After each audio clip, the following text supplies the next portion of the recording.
tempat perlindunganku dan kubu pertahananku, Allahku yang kupercayai.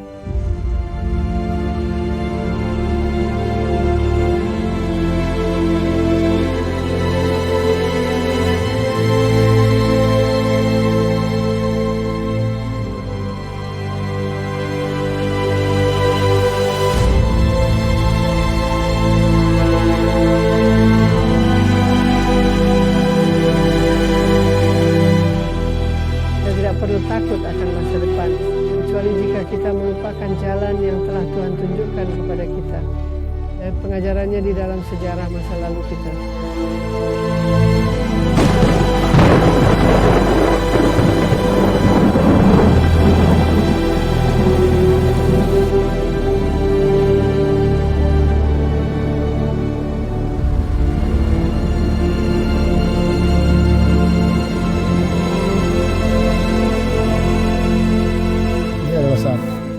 Kami memanggilnya Sam karena kami tidak tahu apakah dia seorang Samantha atau apakah dia seorang Samuel. Dan itu akan diputuskan ketika dia bertelur atau tidak. Jadi untuk saat ini dia hanya Sam.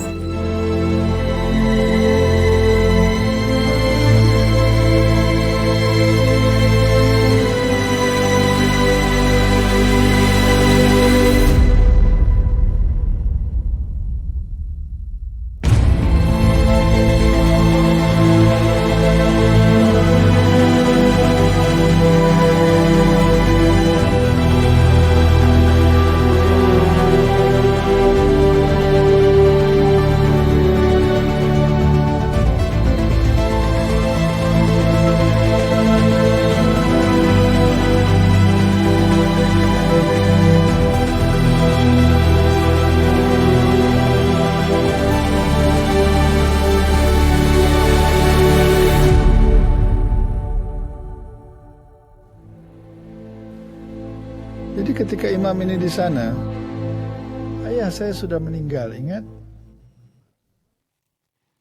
Dan saya ingat ketika dia sakit parah dan sekarat di rumah sakit, kamu juga sedang sakit di rumah sakit yang sama.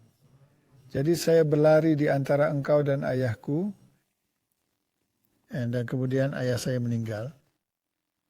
Dan engkau pulang, lalu Robert lahir. Dan semua masalah ini dimulai. Dan ketika imam Katolik ini akhirnya menyelesaikan masalahnya, tetapi sebenarnya telah menangkap saya masuk perangkap untuk membuat saya percaya pada kebohongan. Dan itu berhasil karena engkau dan saya akan pergi kembali ke gereja, kembali ke ritual, memiliki kehidupan normal kembali. Tetapi tanpa hubungan dengan Tuhan, hanya sebuah ritual. Kita bahkan bisa pergi ke gereja dengan pakaian olahraga kita. Jadi kita akan pergi ke gereja, kamu akan melakukan beberapa penebusan dosa. Penebusan dosa ya? Dan lalu setelahnya kita akan pergi dengan mengenakan pakaian olahraga kita dan pergi olahraga. Tepat sekali. Tidak ada hubungan dengan Tuhan, tidak ada pengetahuan tentang apapun. Dan kemudian kita memutuskan bahwa itu sangat damai. Dan ayah saya meninggal dan kita punya sedikit uang tambahan. Dan saya berjalan menyusuri lorong kita. Dan lorong kita memiliki sebuah gapura dan sebuah gapura lain yang melewatinya. Dan ada telepon di sana. Dan kemudian Anda harus berjalan ke ruang makan. Dan ada lubang kecil di mana Anda melayani terhubung ke dapur. Dan ketika kita kedatangan tamu, Anda dan saya selalu saling tabrak. Kamu ingat itu? Ya, itu kecil. Itu kecil dan semuanya dibangun sempit. Ya, dan Anda harus melewati sebuah pintu dan memasukkan makanan melalui sebuah lubang dan berputar. Semua hal ini. Dan saya rasa kita saling bertabrakan 50 atau 100 kalian. Dan saya melihat pengaturannya dan berkata, ini tidak pas untuk saya dan tidak sesuai untuk kita. Dan saya melihat strukturnya dan saya naik ke atap untuk melihat bagaimana keadaan dalam atap, apa yang merupakan dinding penopang dan apa yang bukan dinding penopang. Dan setelah puas, Saya pergi mengambil palu godam tanpa menjelaskan padaku apa yang engkau rencanakan. Apakah Anda kesal dengan saya? Saya tidak yakin apa yang terjadi dan menit berikutnya palu dihantamkan di dapur saya dan saya berteriak padamu, apa yang engkau lakukan? Apa yang engkau lakukan? Tidak. Semua baik-baik saja, akan baik-baik saja. Dan kamu terus memalu. Dan saya merobohkan seluruh dinding, juga seluruh gapuranya, semua di lorong itu. Saya hancurkan semua berkeping-keping. Ya. Dan saya tidak pernah mengambil tindakan pencegahan itu diri saya. Ya. Dan semua karpet dan segala sesuatu penuh dengan debu. Dan Anda sangat senang dengan hasilnya, bukan? Tidak. Saya melihat seluruh dapur dihancurkan. Dan kemudian saya berbalik dan saya melihat ketiga anak kita berdiri di pintu. Mereka tertutup debu. Dan mata mereka besar. Tapi alhasil ruangan luas dan tidak ada lagi tabrakan satu sama lain. Ya, tapi butuh beberapa saat sebelum kita bisa menggunakannya. Anda berkata kepada saya, bagaimana saya akan memasak sekarang? Ya. Dan ada sebuah kompor primer kecil di garasi dan memasangnya untukmu di garasi dan berkata, ini, apa yang salah dengan itu? Satu kompor kecil. Ya. Ya, bagaimanapun kita telah memperbaikinya. Tapi dapurnya hancur. Lagi pula itu bukan dapur yang bagus sekali juga. Jadi kita mulai mencari seseorang yang bisa membangun dapur modern yang bagus untukmu. Ruang terbuka. Dengan ruang terbuka dan rencana terbuka dan semua hal ini. Dan akhirnya kita tidak hanya merobohkan dapur, tapi juga menghancurkan hampir semua yang lain.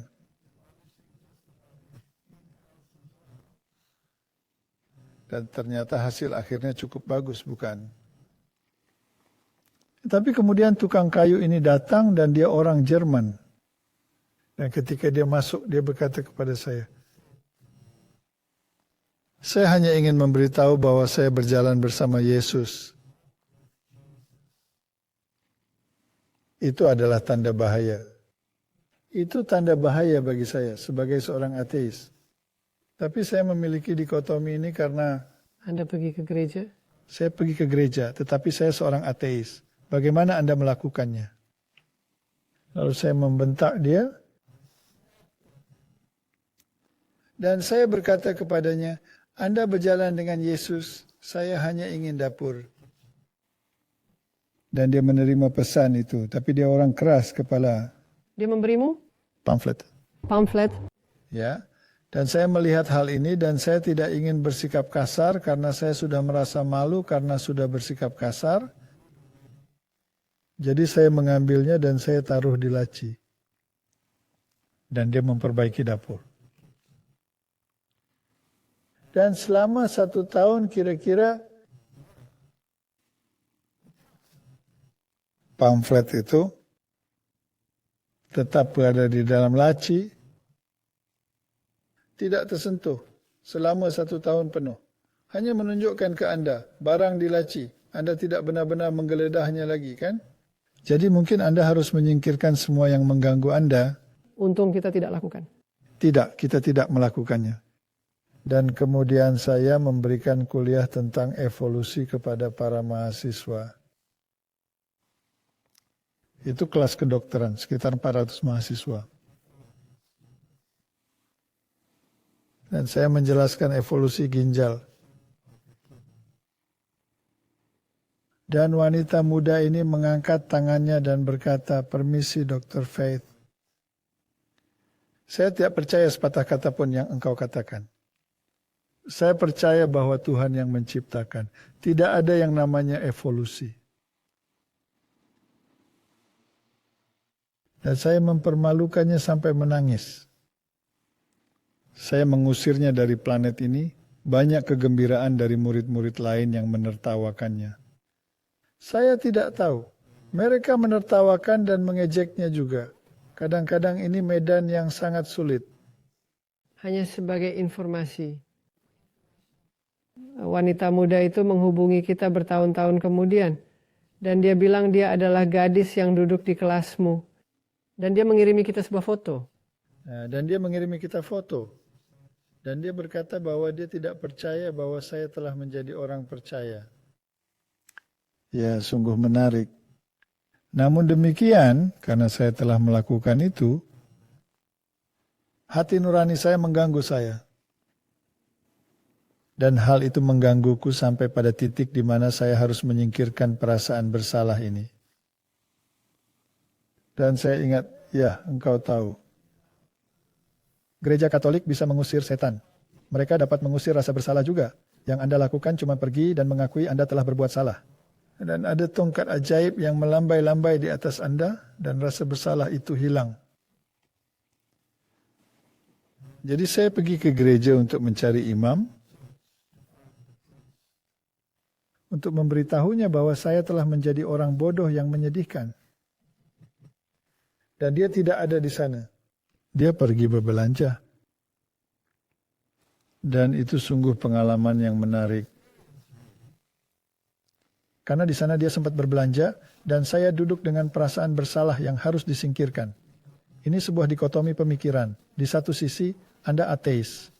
Di sisi lain, Anda harus mengakui bahwa gereja telah melakukan sesuatu untuk Anda, jadi Tuhan itu ada. Tapi satu-satunya kontak yang Anda miliki dengan Tuhan ini adalah lewat gereja ini.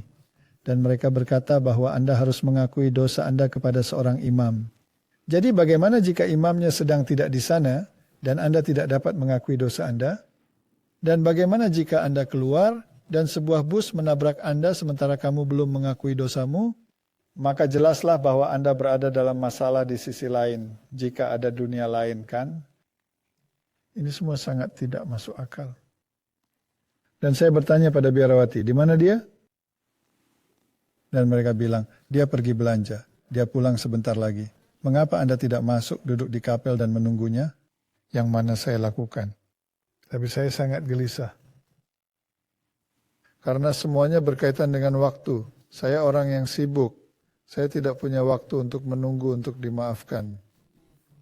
Dan jika sebuah bus menabrak saya dan saya belum diampuni, lalu apa yang akan terjadi? Anda memiliki temperamen Jerman. Ya.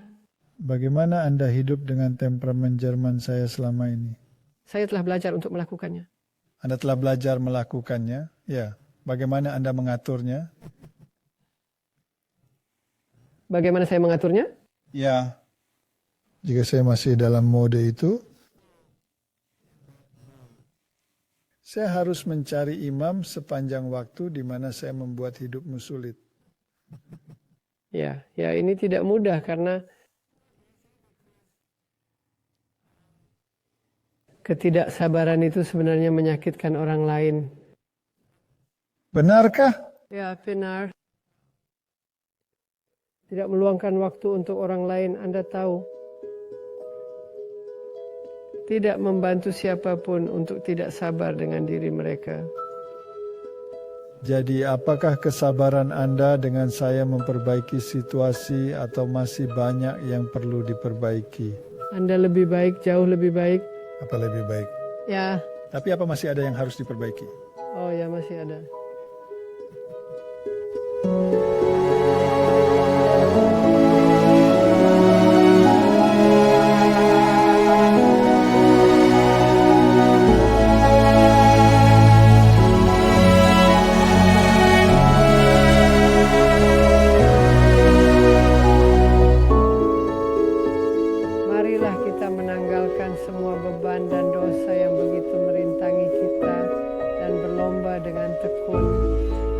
Perlombaan yang diwajibkan bagi kita, memandang kepada Yesus penulis dan akhir iman kita.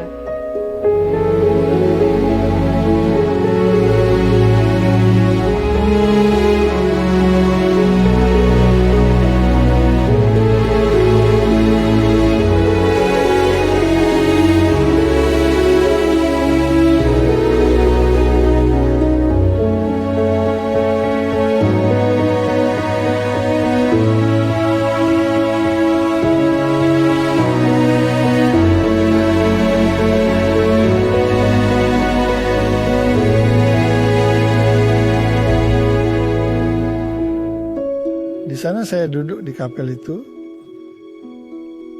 sangat frustrasi karena banyak sekali yang harus kulakukan Dan seluruh situasi ini tidak masuk akal bagi saya. Mengapa saya tidak bisa, jika memang Tuhan itu ada, bicara langsung dengannya? Mengapa saya tidak bisa mengatakan kepadanya, engkau tahu saya telah nakal dan sungguh merasa bersalah. Maafkan saya akan coba menebus salahku. Kenapa saya tidak bisa bicara saja padanya, harus menunggu si imam, dia sedang belanja? Anda tidak kenal Tuhan, jadi bagaimana kamu tahu Tuhan di sana mendengarkan kamu? Tepat sekali. Dan ketika saya duduk di kapel itu, dan saya melihat altar dan ada sebuah cawan kecil ini, kotak ini dengan sebuah kunci kecilnya, dan lampu merah kecil di atasnya, dan itu menunjukkan bahwa roti yang telah disucikan ada di dalam. Dan hosti yang dikuduskan adalah tubuh Kristus yang sesungguhnya. Itu tidak masuk akal sama sekali. Tapi engkau harus mempercayainya dengan iman. Bahwa hosti itu telah diubah menjadi tubuh Kristus secara harfiah. Tetapi itu adalah mayatnya. Karena ia telah dikorbankan. Itu adalah pengorbanan secara harfiah. Jadi dia sudah mati. Dan saya duduk di sana merenungkan hal-hal ini. Dan berkata dalam benakku, saya tidak bisa berbicara dengannya. Bagaimanapun juga dia di sana dalam kotak itu tapi sudah mati. Dan bagaimana hal itu bisa masuk akal. Dan saya harus menunggu seorang pendeta untuk memberitahukan apa masalah saya. Dan ketika saya melihatnya dari sudut pandang ilmiah, saya mulai berpikir bahwa saya telah ditipu lagi karena tidak ada logika di dalamnya. Itu tidak masuk akal. Dan saat saya semakin frustasi karena si imam itu tidak kunjung datang, saya sampai pada titik di mana saya berpikir, tapi apakah agama ini masuk akal? Mengapa tidak ada hubungan? Mengapa saya butuh mediasi ini? Dan siapa imam itu sehingga jadi perantara? Dan bagaimana cara kerjanya? Dan saya memutuskan bahwa itu tidak logis. Saya mau meninggalkan hal itu. Tapi di benak saya mengatakan sesuatu. Cukup kerasnya sebenarnya. Ke hosti yang telah disucikan itu. Dan saya tidak tahu apa itu. Hal yang baik dalam benak saya atau bukan. Mungkin memang baik. Tidak, itu pasti hal yang baik. Tapi seandainya saya tahu apa yang akan terjadi, mungkin saya akan tutup mulut. Tapi saya berkata, kalau engkau ada, tunjukkanlah dirimu kepadaku. Tetapi bagi saya hal beginian saya tidak mau lagi.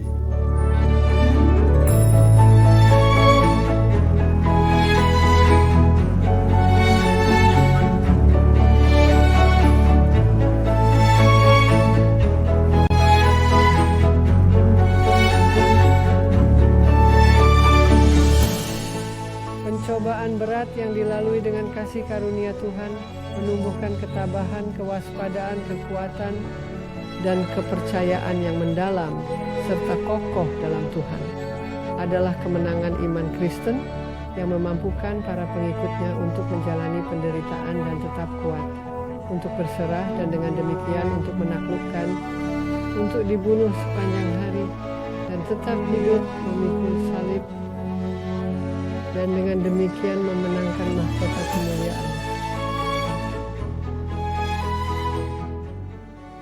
Maka saya pergi tanpa menyingkirkan bebanku. Karena si imam itu tidak muncul. Dan saya kembali ke gaya hidup ateis saya. Tetapi saya telah menantang Tuhan. Saya berkata, jika engkau ada, tunjukkanlah dirimu kepadaku. Dan kemudian saya pulang. Dan apa yang saya lakukan? Anda sedang mencari sesuatu dan Anda tidak sabar. Tidak, saya tidak bisa tidak sabar. Anda tidak sabar. Saya sudah belajar sabar sekarang. Belum. Dan kamu bertanya kepada saya di mana ini atau itu atau yang lainnya. Dan saya berkata, bagaimana saya bisa tahu? Dan kemudian kamu mulai membuka laci-laci di area dapur. Bukankah kau berkata padaku di sisi kiri yang ini atau yang itu? Saya tidak ingat persis. Mungkin, kamu selalu tahu letak semuanya. Saya tak bisa mengingatnya, tapi engkau mulai membuka laci-lacinya. Dan tepat di atasnya ada sebuah selebaran yang sudah tergeletak di sana selama setahunan. Dan saya memungutnya. Dan saya membacanya. Dan pamflet itu dalam bahasa Jerman. Dan ada 3 set perintah tertulis.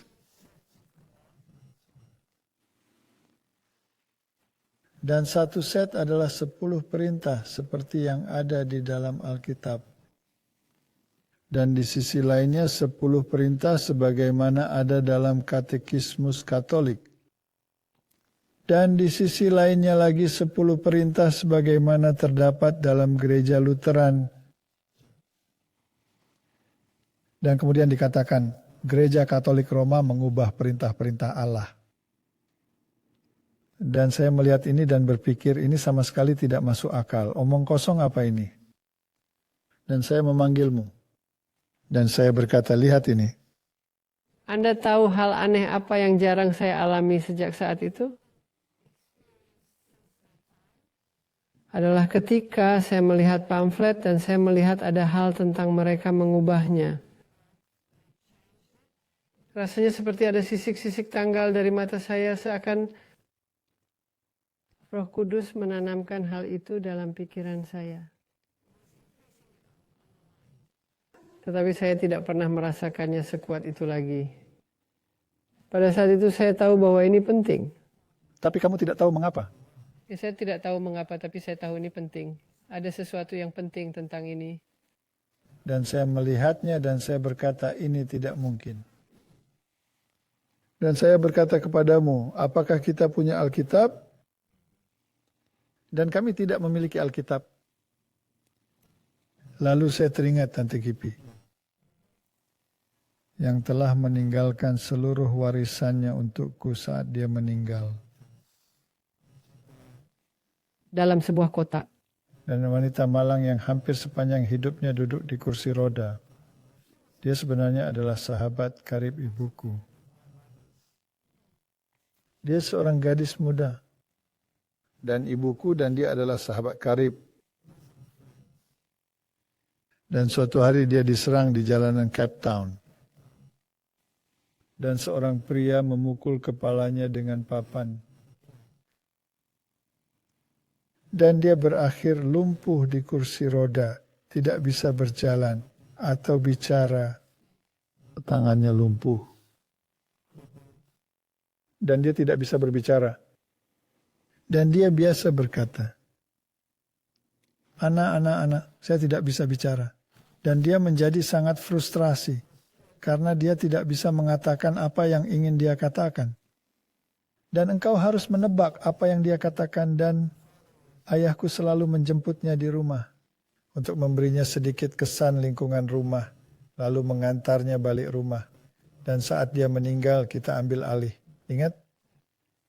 Dan Anda harus membawanya ke kamar mandi, mengangkat dia ke kursi roda kembali, dan kita harus menebak apa yang ingin dia katakan. Tapi dia sangat religius, sangat setia. Sangat setia, sangat religius. Dan kesabaran seperti itu. Saya tidak tahu berapa lama dia di kursi itu, mungkin 50 tahun. Itu sangat lama. Sangat lama. Dan ketika dia meninggal, dia meninggalkan semua yang dimilikinya. Semua dimasukkan satu kotak. Dan itu adalah majalah-majalah Jerman kuno. Ada sepasang jarum rajut kurasa. Dan sebuah Alkitab. Dan saya berkata, pasti ada Alkitab di dalam kotak itu. Dan saya menaruh kotak itu di garasi. Karena apa yang akan kulakukan dengan kotak itu? Tidak ada yang berharga di dalamnya. Tapi karena kita punya hubungan ini dengan dia, saya tidak tega membuangnya. Jadi saya menaruhnya di garasi. Dan apakah kamu mengingatkan saya bahwa ada sebuah kotak dan mungkin ada Alkitab di dalamnya? Saya rasa. Kurasa engkau melakukannya? Ya, pergi dan lihat di kotak itu. Mungkin Tante Kipi punya Alkitab di sana, dan saya pergi mengambilnya. Dan rupanya di sana ada Alkitab Jerman yang sudah sangat kuno, yang kecil. Dan untuk menemukan 10 perintah Allah bukanlah pekerjaan yang mudah, karena bagaimana Anda menemukannya, tapi akhirnya kita menemukannya. Dan lihatlah, itu dia. Persis seperti yang tertulis di pamflet. Lalu apa yang dikatakan katekismus? Jadi untungnya putra tertua kami telah mengikuti kelas katekisasi.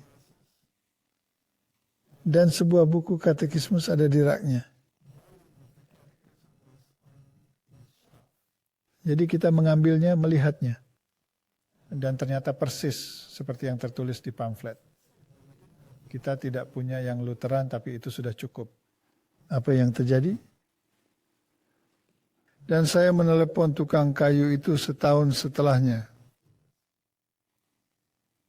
Dan saya berkata, ingat kamu pernah ke rumahku sekitar setahun yang lalu dan engkau memberiku pamflet itu. Dan dia berkata, ya saya ingat. Dan saya berkata, saya membaca pamfletnya dan saya ingin tahu apa yang terjadi. Dapatkah Anda menjelaskan kepada saya mengapa 10 perintah Allah diubah? Atau bagaimana kisahnya? Dan dia berkata, bolehkah saya main ke rumahmu dan menjelaskannya kepadamu? Dan saya berkata, tentu.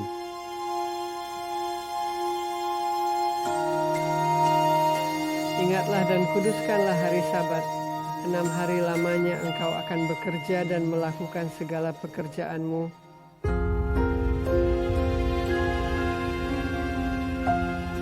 Tetapi hari ketujuh adalah hari Sabat Tuhan Allahmu. Maka jangan melakukan sesuatu pekerjaan, engkau atau anakmu laki-laki, atau anakmu perempuan, atau hambamu laki-laki, atau hambamu perempuan, atau hewanmu, atau orang asing yang di tempat kediamanmu. Sebab 6 hari lamanya Tuhan menjadikan langit dan bumi, laut dan segala isinya, dan ia berhenti pada hari ketujuh. Itulah sebabnya Tuhan memberkati hari Sabat dan menguduskannya. Dan dia datang malam itu juga ke rumah kita. Dan kita duduk hampir sepanjang malam membaca kitab Daniel dan Wahyu. Nah, dalam satu kesempatan sepanjang malam kita tidak tidur. Dan Daniel 7 menghantam saya seperti 1 ton batu bata. Di sini ada nubuatan yang digenapi dengan tepat. Dan itu ditulis ratusan tahun sebelum peristiwa itu terjadi. Ya, dan saya berpikir ini tidak mungkin, ini pasti berita palsu. Apakah Anda ingat pelajaran Alkitab itu? Ya, jelas. Saya ingat dia berbicara dalam bahasa Jerman. Bahasa Jerman saya tidak terlalu bagus saat itu. Dan dia membacakan Alkitab bahasa Jerman untukmu. Dan saya mengikutinya. Kita benar-benar pergi dan membeli beberapa Alkitab untuk Anda dan saya. Dan saya mengikuti dalam bahasa Inggris. Dan itu perasaan yang paling aneh. Saya mengerti setiap kata yang dibacanya dalam bahasa Jerman. Dan rasanya seperti saya sedang membaca dalam bahasa Jerman dan bukan dalam bahasa Inggris. Itu diterjemahkan secara otomatis dalam pikiran saya. Dan saya mengerti semua yang dia katakan. Dan saya berkata pada diri saya sendiri, saya tidak bisa mempercayai ini. Jadi saya pergi ke universitas keesokan harinya. Dan saya ingat saya bermain squash dengan salah satu profesor di Fakultas Teologi. Dan saya bertanya padanya tentang hal itu. Dan dia tidak tahu apa yang saya bicarakan. Dan saya bertanya apakah saya bisa datang dan melihat sesuatu di perpustakaan mereka. Maka saya pun pergi ke perpustakaan. Dan saya melihat saya tidak ingat apa saja yang saya lihat. Ya, tapi di akhir penyelidikan itu saya tidak bisa menyangkal sejarah. Saya tidak bisa menyangkal fakta bahwa semua kerajaan ini telah datang satu demi satu. Saya tidak bisa menyangkal si tanduk kecil. Saya tidak dapat membantah apa yang dikatakan Alkitab. Dan itu benar-benar mengejutkan saya. Alkitab tentu saja adalah sebuah buku dongeng sejauh yang saya ketahui. Saya belum pernah membacanya. Dan di sini saya dihadapkan pada nubuatan.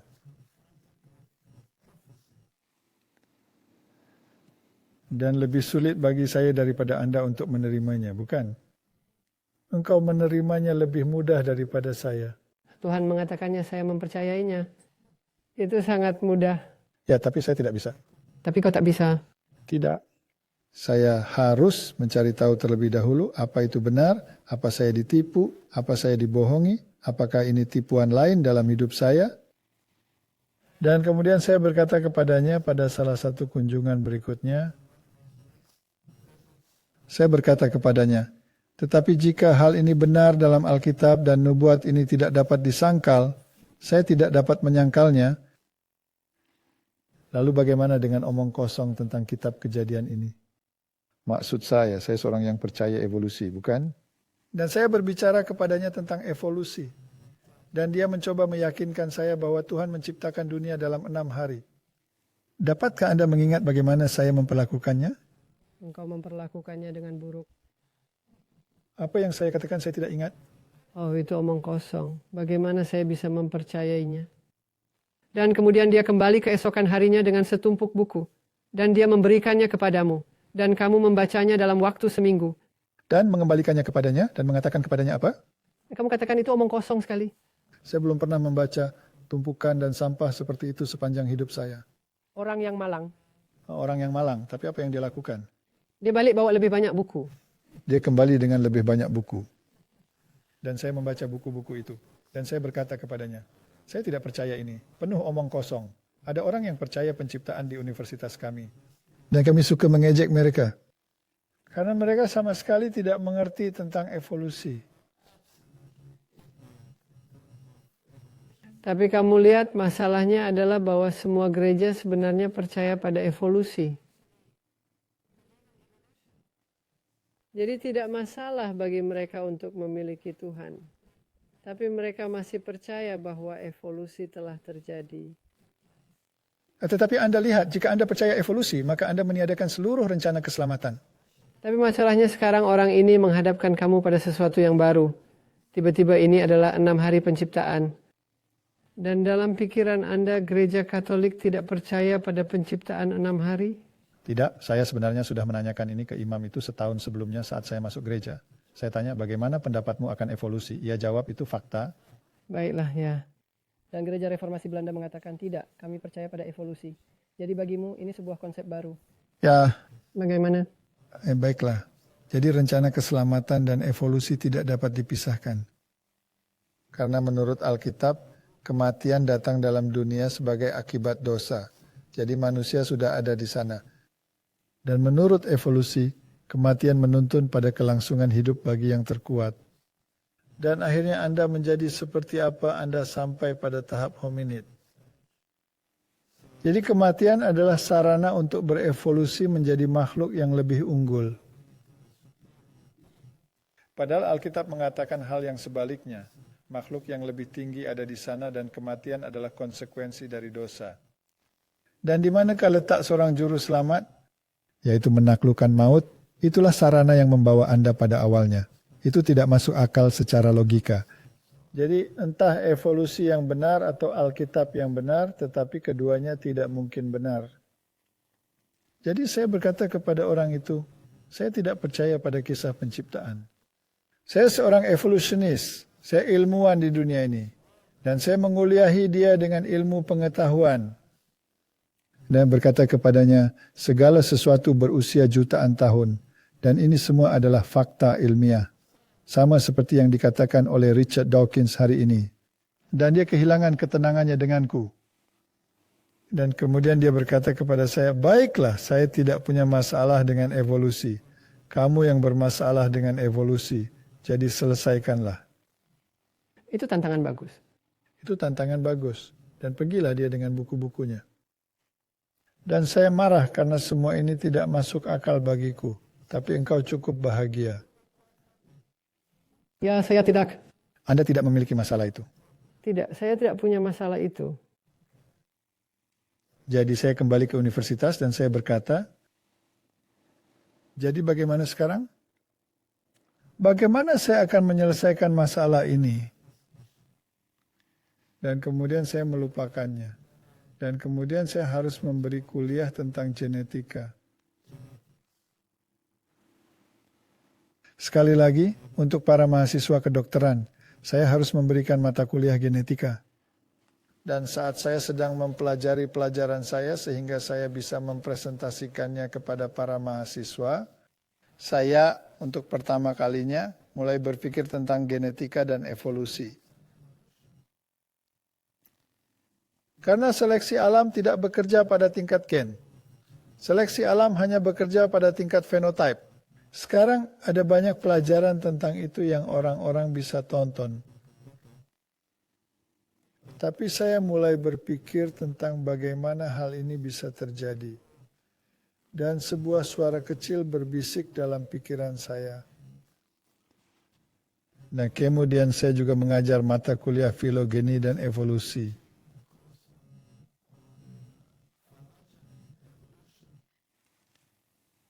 Dan saya sibuk dengan buku teks. Dan saya sedang membaca sebuah buku pelajaran. Dan saya berpikir, apakah ada yang salah dengan buku pelajaran ini? Jadi saya pergi ke perpustakaan. Dan saya benar-benar mengucapkan doa yang kupikir sangat bodoh. Karena saya tidak tahu bagaimana cara berdoa. Saya tidak pernah berdoa. Tapi sebenarnya saat saya berkata, jika engkau memang ada, tunjukkanlah dirimu kepadaku. Itu sebuah doa. Bukankah bicara pada Tuhan sebuah doa? Jadi saya bergumam pada diri saya sendiri dan bergumam pada Tuhan yang tidak saya percayai. Dan saya berkata, jika ada yang salah dengan ini, tunjukkan padaku. Dengan gaya biasa saya. Saya ambil sebuah buku dari rak, meminjamnya, keluar. Rekan kerja menghentikan saya, katanya, ada edisi baru buku itu. Baru saja tiba, ada dalam kotak di belakang. Mengejutkan. Bagaimana dia bisa tahu? Tapi apapun itu, saya kembali ke perpustakaan, pergi ke kotak-kotak itu. Dan benar saja, ada edisi baru. Jadi saya membawa keduanya ke kantor saya, mulai membacanya. Dan saya sangat terpana melihat bagaimana edisi baru ini mengabaikan apapun yang dikatakan oleh edisi yang lama dengan cukup belak-belakan. Yang lama akan mengatakan tidak ada fosil perantara antara ini dan ini. Jadi kita tidak tahu kenapa itu tidak ada. Seharusnya ada tapi tidak ada. Dan yang baru benar-benar mengubah kalimat-kalimat itu dan menghilangkannya. Jadi yang lama lebih jujur daripada yang baru. Dan saya berpikir, mengapa mereka tidak jujur? Dan begitulah pencarianku dimulai. Tapi ini bukan percakapan tentang evolusi. Sekali lagi, apa yang terjadi saat kamu harus memberikan kuliah kepada para mahasiswa pasca sarjana? Ya, sampai pada titik di mana saya bertanya pada diri saya sendiri.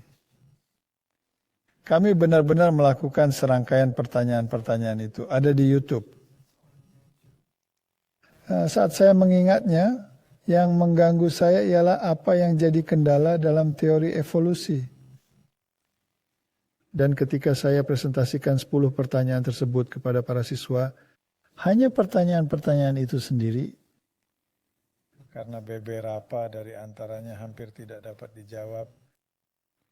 Dan menempatkan evolusi ke dalam ranah iman lebih daripada ke dalam ranah ilmu pengetahuan.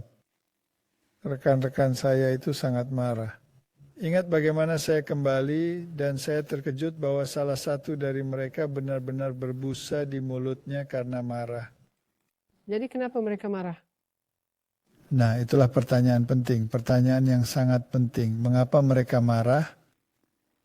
Maksudku, jika hanya kebodohan yang saya ungkapkan, mereka bisa berkata, "Bung, kamu hanya bersikap bodoh." Ini jawabannya. Jadi mengapa mereka marah? Karena mereka tidak bisa menjawab. Mereka tidak bisa menjawab. Mereka terjebak. Dan ketika sekali lagi seorang gadis lain, seorang mahasiswa pasca sarjana, bangkit dan berkata bahwa pertanyaan-pertanyaan itu menunjukkan padanya bahwa dia tidak seharusnya, dia tidak perlu menyerahkan imannya. Dia mengatakan ketika dia datang ke universitas ini, dia adalah seorang yang beriman.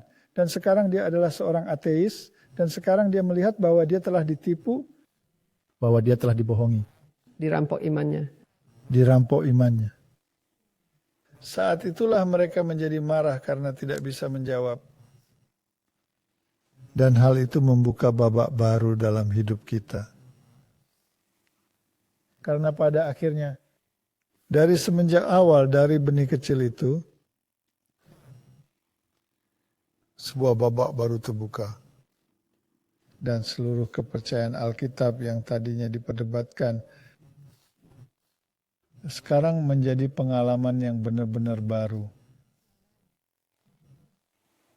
Dan kamu saat itu sedang melakukan belajar Alkitab dan Anda menemukan hal-hal jauh sebelum saya. Orang-orang selalu berkata, "Oh, kamu jadi orang yang percaya karena saya percaya duluan, bukan?" Tidak, sebaliknya. Engkau percaya jauh sebelum saya percaya. Ya, saya pikir itu adalah pengalaman yang Tuhan berikan kepada saya. Ketika saya tahu ini penting, sejak saat itu saya hanya menelan semuanya. Semua yang bisa saya baca. Lalu saat sampai pada masalah Sabat, maksud saya mereka mengubah hukum Allah dan mereka meniadakan hari Sabat dan menggantinya dari hari Sabtu menjadi hari Minggu. Kamu sedang mempelajari Alkitabmu. Apa yang terjadi saat kamu sampai halaman itu? Setiap halaman adalah hari Sabat, 10 perintah. Halaman berikutnya Sabat, 10 perintah. Tidak peduli dimanapun Anda membaca dalam Alkitab, Perjanjian Baru atau Perjanjian Lama. Bukankah itu supranatural? Itu supranatural. Dan saya langsung menerimanya. Kamu menerimanya. Dan kemudian seseorang memberiku dokumen tertulis yang menentang hari Sabat. Seorang kolega di universitas. Sebenarnya itu adalah sekretarisnya. Saya belum pernah berbicara dengan siapapun di universitas tentang Sabat. Atau ketertarikan saya yang baru tentang semua hal yang saya temukan ini. Tetapi ia datang bergegas menghampiriku di lorong itu dan berkata, "Saya mau kamu membaca ini." Dia jelas seorang Kristen. Dan dia memberi saya sebuah artikel tentang mengapa hari Sabat itu salah dan mengapa hari Minggu itu benar. Dan saya masih cukup kesal dan berpikir, kenapa dia memberikan saya ini? Dan saya sibuk dan tidak punya waktu, jadi saya berikan padamu. Dan saya berkata, maukah kamu baca ini? Ya, dan saya baca, dan setiap argumen yang mereka miliki tidaklah Alkitabiah. Tidak ada kutipan dari Alkitab. Bapak ini mengatakan ini dan uskup ini mengatakan itu. Jadi saya menyadari bahwa itu tidak berdasarkan Alkitab dan saya tidak dapat menerimanya. Dan disitulah saya. Jadi, artikel yang saya berikan padamu yang menentang hari Sabat malah meyakinkanmu bahwa Sabat itu benar karena Alkitab mengatakan sebaliknya. Ya, butuh waktu lama bagi saya untuk sampai ke titik itu. Karena untuk apa engkau memelihara hari Sabat untuk memperingati 6 hari penciptaan jika kamu tidak percaya pada 6 hari penciptaan? Jadi seluruh pertanyaan tentang evolusi dan penciptaan sangat penting.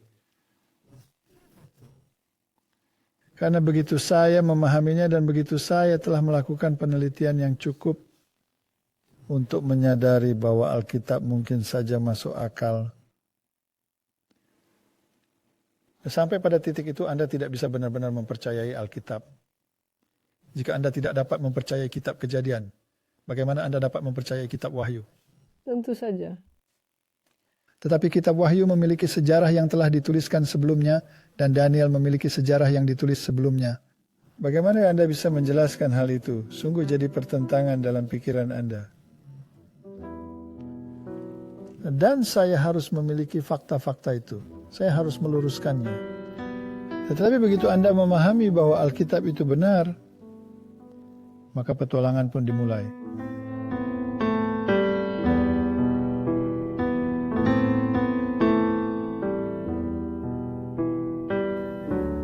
Jadi disinilah saya dibesarkan di negara ini. Saya adalah seorang yang percaya evolusi. Saya tidak percaya pada Tuhan. Dan yang saya lihat adalah apa yang Anda lihat. Tapi entah bagaimana, ini masih memiliki pesan yang melekat. Ia masih memiliki keindahan yang tidak dapat dijelaskan oleh siapapun, yang hanya bisa Anda alami.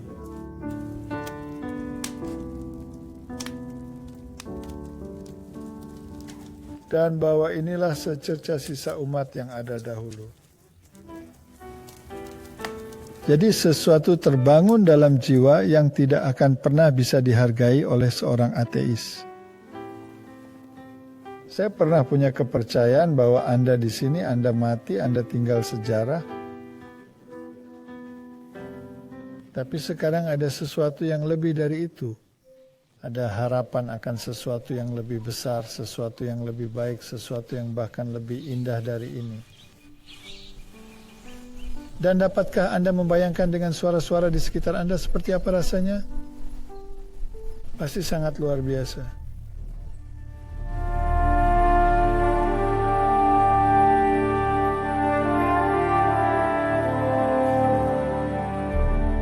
Dan jika Anda melihat semua makhluk ini, dan Anda mengagumi keanekaragaman luar biasa yang kita temukan di alam, kemudian terlintas dalam pikiran bahwa pada suatu ketika saya percaya bahwa semua makhluk ini dan semua yang ada di sini hanyalah suatu keadaan kebetulan.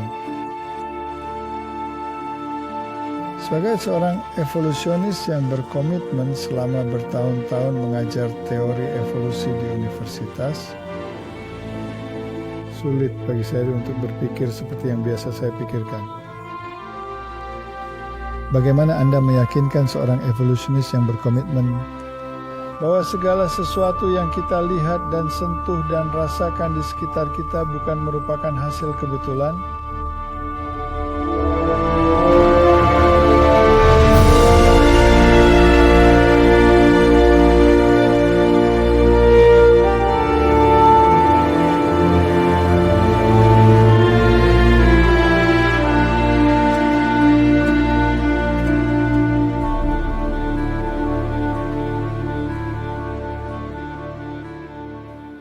Jadi jika Anda tidak percaya pada evolusi lagi, maka kehidupan di universitas menjadi sangat sulit.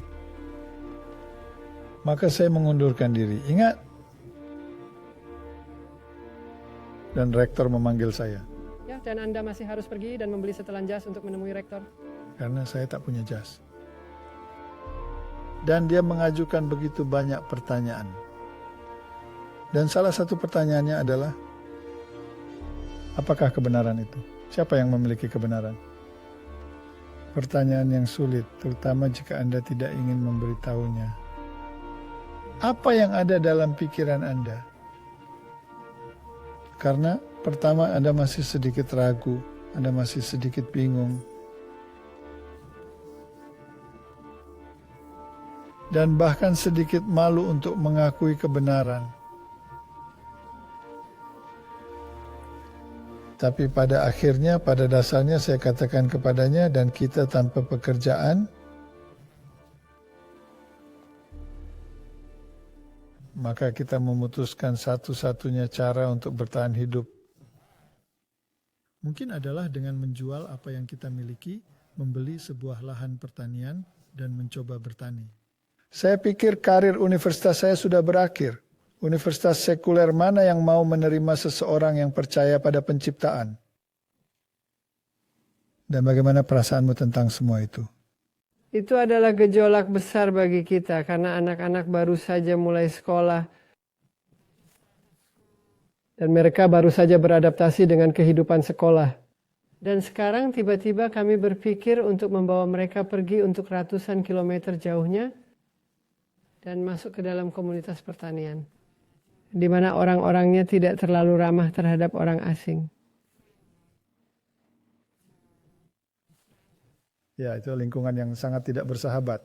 Ya. Dan kita menjual rumah kita, mengiklankannya, dan rumah itu laku. Dalam satu hari. Dalam satu hari, orang pertama yang masuk membelinya. Ya. Dan dia masih menjadi orang yang terkenal. Dia adalah pemain rugby di tim nasional. Dan kita memiliki 2 mitra dalam usaha kita. Dan kita berangkat ke padang gurun, masuk suatu pengalaman di padang gurun. Dan kita sungguh tidak memiliki hubungan pribadi dengan Tuhan. Namun kita tidak mengerti tentang Tuhan ini sama sekali. Tidak. maka kita berkata kepada rekan kita ini, saat kita harus meminta sesuatu pada Allah, lebih baik kamu yang memintanya padanya, karena kamu lebih mengenal dia daripada kita. Dan saluran telepon Anda mungkin lebih baik daripada saluran telepon kita. Dan begitulah keadaannya. Dan kita harus belajar untuk tidak bergantung kepada siapapun, kecuali kepada Allah. Iblis dapat menghempaskan saya seperti angin menerbangkan sehelai bulu. Tetapi ketika menyangkut kebenaran itu yang berdiri di sebelah kanan Bapa, semua badai neraka tidak dapat mengalahkannya. Itulah kebenaran yang ingin saya pegang.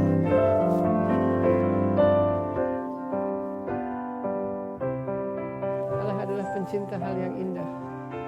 Ia telah memberikan kepada kita bukti tidak diragukan lagi mengenai hal ini dalam pekerjaan tangannya.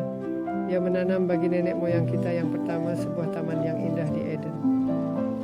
Pohon-pohon yang indah tumbuh dari tanah dari setiap deskripsi untuk kegunaan dan hiasan. Bunga-bunga indah itu terbentuk dari keindahan yang langka, dari setiap warna dan rona yang mengharumkan udara.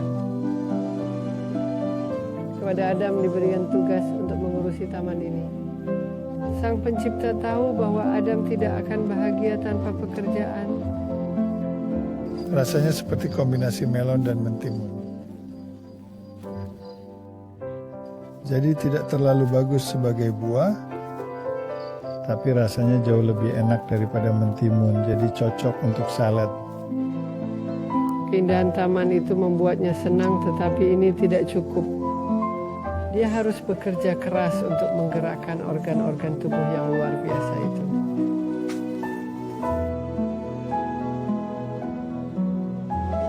Selama bumi masih ada, waktu menanam dan panen, suhu dingin dan panas, serta musim panas dan musim dingin, dan siang dan malam tidak akan berhenti. Sudah menjadi rancangan Allah bahwa manusia harus menemukan kebahagiaan dalam pekerjaan memelihara segala sesuatu yang telah Ia ciptakan, dan bahwa kebutuhannya harus dipenuhi dengan buah-buahan dari pepohonan di taman itu. Kemudian mereka yang telah menaati perintah-perintah Tuhan akan menghirup kekuatan yang kekal di bawah pohon kehidupan, dan melalui zaman yang tak berkesudahan, para penghuni dunia yang tidak berdosa akan melihat di taman kenikmatan itu contoh dari karya ciptaan Allah yang sempurna, tidak tersentuh oleh kutuk dosa. Sebuah contoh tentang bagaimana jadinya seluruh bumi seandainya manusia tidak menggenapi rencana agung Sang Pencipta.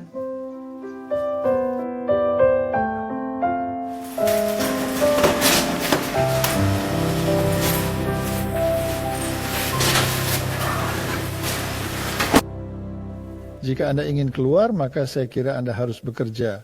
Kau hanya harus melakukannya. Jika Anda tidak punya banyak uang, tidak harus sebesar ini. Ini hanya daerah hutan belantara.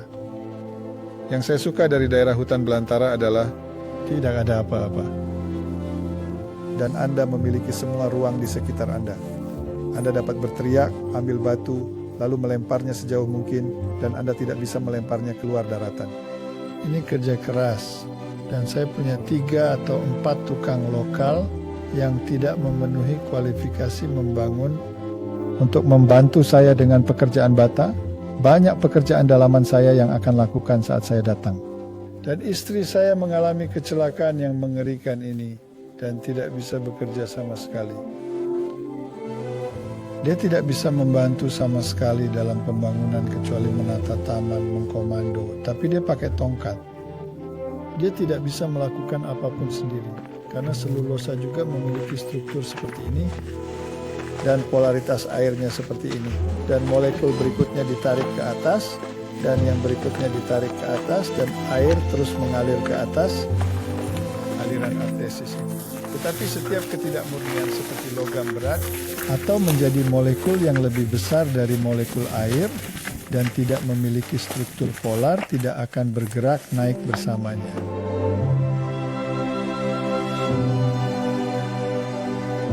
Berbuat baik adalah obat yang mujarab untuk penyakit.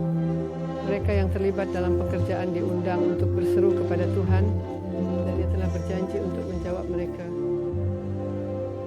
Jiwa mereka akan dipuaskan dalam kekeringan, dan mereka akan menjadi seperti kebun yang disirami yang airnya tidak pernah kering.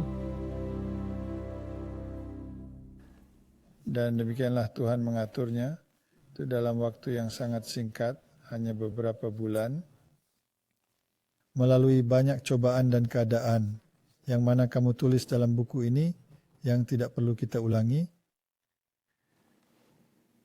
Tiba-tiba kita ditinggalkan sendirian tanpa rekan, dengan semua tanggung jawab dan tanpa penghasilan. Perekonomian merosot karena sanksi. Afrika Selatan adalah negara berkembang di dunia. Inflasi meroket. Suku bunga di bank naik dari beberapa persen menjadi 35 dan 36% per tahun. Tidak ada yang mampu mendapatkan pinjaman di bank. Jadi pada dasarnya kita bangkrut. Tidak ada pekerjaan, tidak ada penghasilan, tidak ada dukungan, tidak ada apa-apa. Dan kita mencoba menjual pertanian dan tidak ada yang bersedia membayar dengan suku bunga tersebut. Tidak ada yang mau membeli sehingga nilainya turun drastis. Jadi kita tidak bisa menjualnya dan tidak bisa menyimpannya. Dan tidak ada pekerjaan. Dan tidak ada seorang pun yang berdoa kepada Tuhan untuk kita karena mereka telah pergi. Jadi kita harus berdoa sendiri kepada Tuhan. Sebenarnya kita cukup konyol, bukan? Ya, kita belajar dari latar belakang kita. Kita tidak tahu persis karena kita dibaptis dan langsung setelah kita dibaptis, kita pergi ke peternakan itu. Jadi kita sungguh tidak punya pengalaman tentang bagaimana beribadah dan bagaimana Anda mempercayai Tuhan. Tidak tahu sama sekali. Tidak tahu apa-apa tentang roh nubuat. Kosong. Mengapa tidak ada yang memberitahu kita? Tak ada yang beritahu kita. Saya tahu yang dikatakan Daniel. Saya tahu apa yang dikatakan kitab Wahyu. Saya tahu bahwa Yesus adalah Mesias. Tetapi tanpa pengalaman dengan Allah. Tidak ada pengalaman dengan Tuhan, tidak pernah berjalan dengan Tuhan. Ladang ini ada untuk mengajarkan kita pengalaman dengan Tuhan, sehingga kita dapat belajar bahwa kita harus percaya hanya kepadanya. Kita tidak dapat mempercayai semua orang atau apapun. Dan ketika semuanya menjadi kacau, cerita yang agak menyedihkan bagaimana semuanya berakhir. Kita sering menerima panggilan telepon dari orang-orang yang mengatakan bahwa kita berada di jalan yang salah. Dan saya ingat kolega itu, mantan kolega saya menelepon saya dan mengatakan hal yang paling menghebohkan yang bertentangan dengan roh nubuat. Dan ia menyebut nama Ellen G. White. Dan saya belum pernah mendengarnya. Dan ingat ada seorang penjual buku. Orang yang berurusan dengan buku-buku yang biasa datang melewati pertanian kita sesekali dan dia akan meninggalkan buku-buku untuk kita. Ingat dia?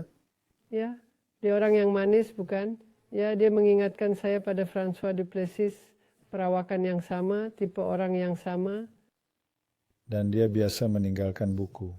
Dan ketika orang ini mencaci maki tulisan-tulisan itu, saya ingat mungkin ada beberapa tulisan-tulisan itu di sana. Dan itu mendorong saya mulai membaca. Dan itu mendorong Anda untuk mulai membaca. Dan engkau ambil sebuah buku. Dan buku apa itu? Buku pertama yang kudapat adalah petunjuk diet dan makanan Anda. Dan yang pertama, kudapat kerinduan segala zaman. Ya? Dan saya baca seluruh buku kerinduan segala zaman. Dan kamu baca petunjuk diet dan makanan Anda. Dan hidup saya berubah menjadi kesengsaraan dalam semalam. Saya ingat saya mencoba memasak tanpa telur, tanpa susu. Daging bahkan bukan bagian terburuknya, tapi tanpa telur, susu, dan keju saya bergumul. Lalu pada suatu ketika kamu berkata, saya tidak bisa makan ini lagi.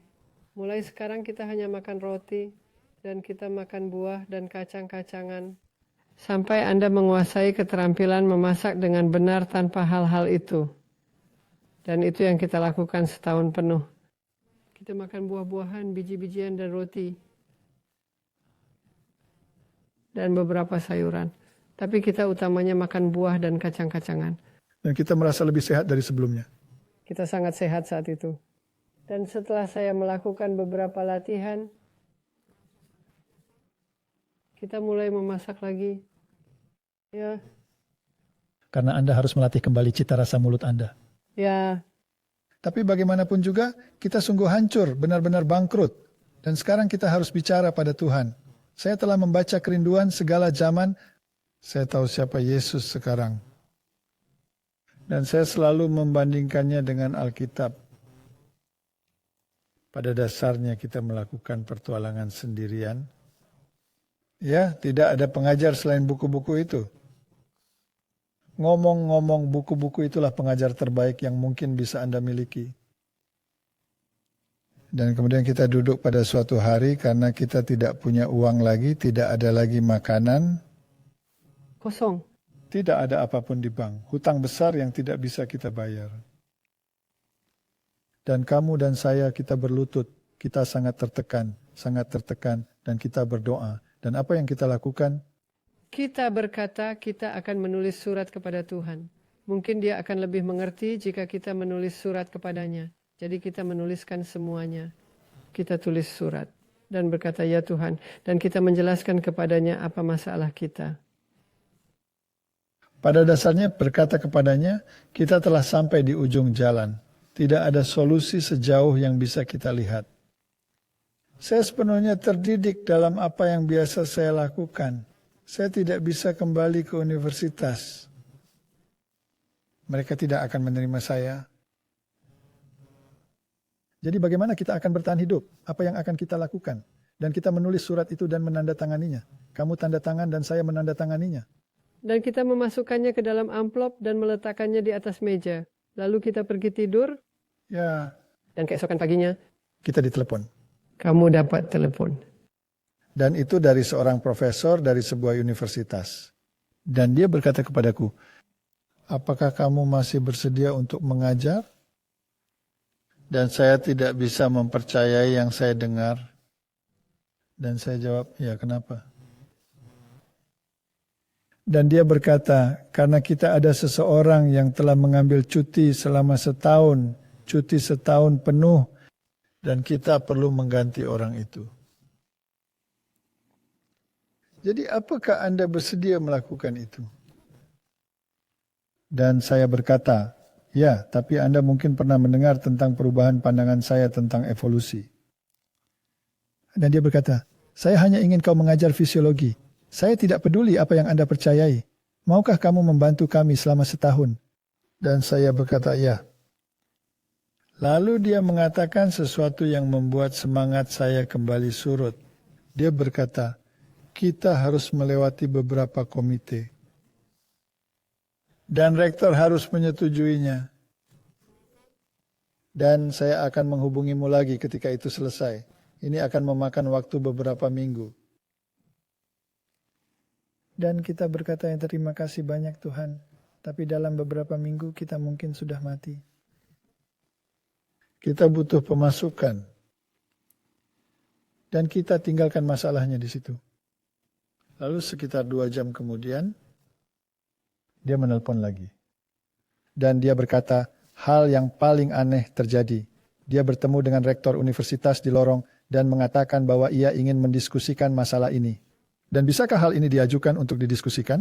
Dan si rektor menjawab, saya dalam perjalanan ke luar negeri. Saya tidak punya waktu untuk hal-hal ini. Apa keperluanmu? Ia jelaskan. Lalu dia berkata, mana kertasnya? Dia tanda tangani. Dan selesai. Saya dipekerjakan. Dan saya berkata, kapan? Itu hari Jumat. Dia mengatakan hari Senin. Itu akhir pekan. Apa engkau ingat itu? Lalu ada kendala lebih besar karena apa yang akan kita lakukan sekarang, kita punya sapi. Kita punya sapi yang harus diperah. Siapa yang akan melakukannya? Dan sementara kita masih berpikir tentang bagaimana ini harusnya dilakukan, apa yang terjadi? Ya, itu mungkin 1 atau 2 hari kemudian atau besoknya, pasangan muda dari Zimbabwe mengetuk pintu.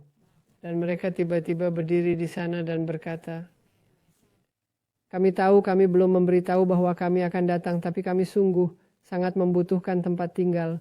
Kami telah bekerja di sebuah peternakan di sana, dan kami tidak dapat memelihara hari Sabat lagi. Dan orang itu mengusir kami keluar, si pemilik peternakan. Dan bisakah kami datang dan bertani untuk kalian? Bolehkah kami datang dan membantumu? Dan kita berkata, terima kasih Tuhan, karena telah menjawab doa kita. jadi mereka mengambil alih. Dan saya langsung mendapatkan pekerjaan yang menciptakan lebih banyak masalah. Kita harus pindah. Sekarang kita harus pindah, kita harus cari tempat. Semuanya bersamaan. Saya pikir Anda mungkin mengatakan sesuatu tentang itu. Jadi saya ke universitas untuk posisi pengisi kekosongan sementara. Dan itu hanya untuk 1 tahun. Dan saat tahun itu hampir berakhir, saya berpikir apa yang akan kita lakukan sekarang.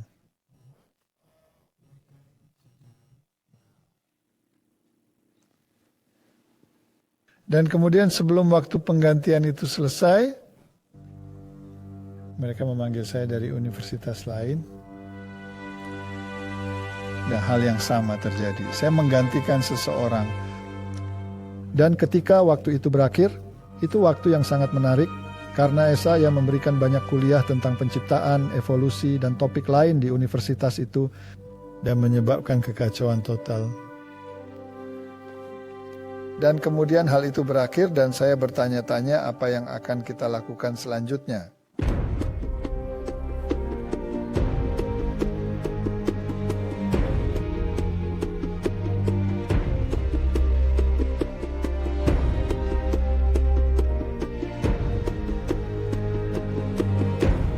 Saya sampai pada kesimpulan bahwa pasti ada perancangnya. Kami memiliki kelas diskusi, sebuah kelas diskusi evolusi di universitas kami.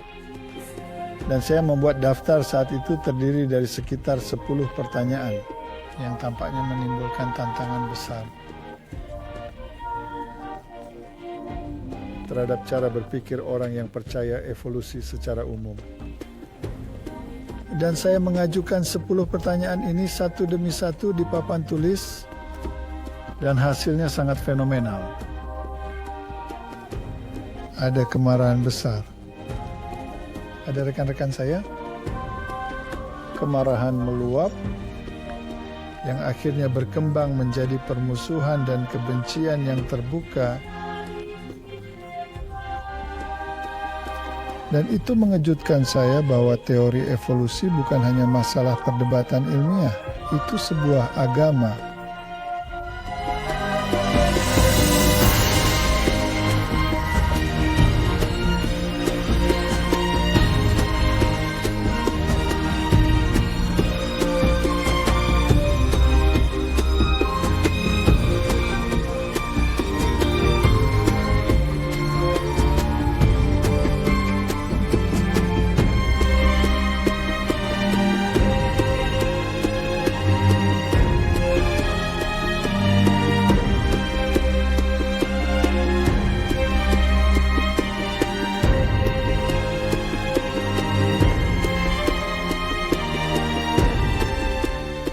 Lalu pria yang kau panggil Paman Frenchy dalam buku Anda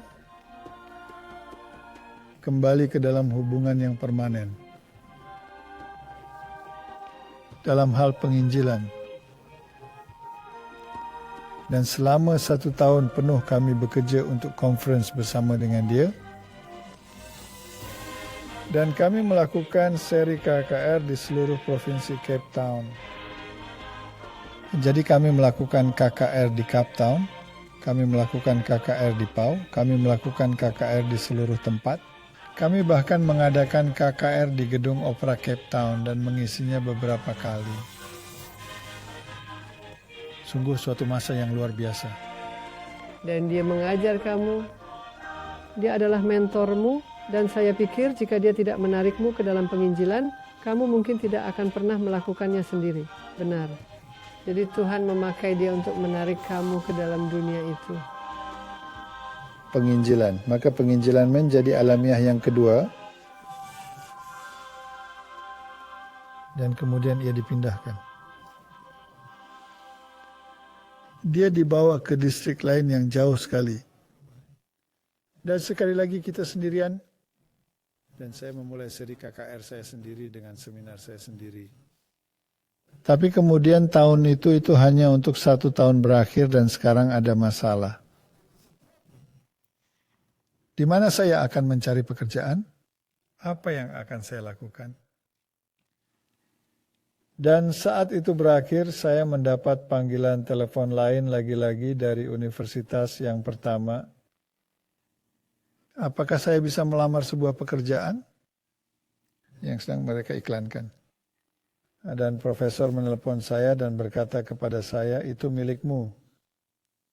Kirimkan saja lamarannya. Jadi saya mengirimkan surat lamaran. Dan kemudian dia menelepon saya kembali setelah beberapa saat dan berkata, sayangnya karena undang-undang baru di negara ini, pekerjaan itu tidak tersedia untuk saya lagi. Dan sekali lagi saya meletakkan telepon dan berpikir, sekarang apa yang akan terjadi? Dan seperti yang sebelumnya, beberapa saat kemudian dia menelepon kembali dan berkata, itu milikmu. Karena orang yang mereka peruntukkan untuk itu tidak mau bekerja dengan gaji yang diberikan. Dan kita bersedia bekerja untuk berapa saja? Ya, kita bersedia bekerja untuk berapa saja, hanya untuk menyediakan makanan di atas meja. Dan untuk mempersingkat cerita, waktu yang sangat singkat sebenarnya. Dan sayangnya saat saya ada di sana, melakukan pekerjaan yang biasanya saya lakukan, profesornya jatuh sakit dan meninggal. Dan jabatan itu diiklankan. Dan saya dipromosikan menjadi profesor dan kepala departemen. Jadi dengan cara yang menakjubkan, Tuhan membuka pintu-pintu dan saya kembali ke universitas, tapi tidak dengan kepura-puraan. Mereka tahu persis apa yang kita yakini. Dan Tuhan secara ajaib mempertahankan kita dalam posisi itu selama 15 tahun. Mengurus semua kebutuhan kita. Sungguh menakjubkan ya. Ya, Tuhan baik. Mukjizat-mukjizat yang terjadi dan bagaimana kita akhirnya keluar dari hutang. Dan semua cerita itu.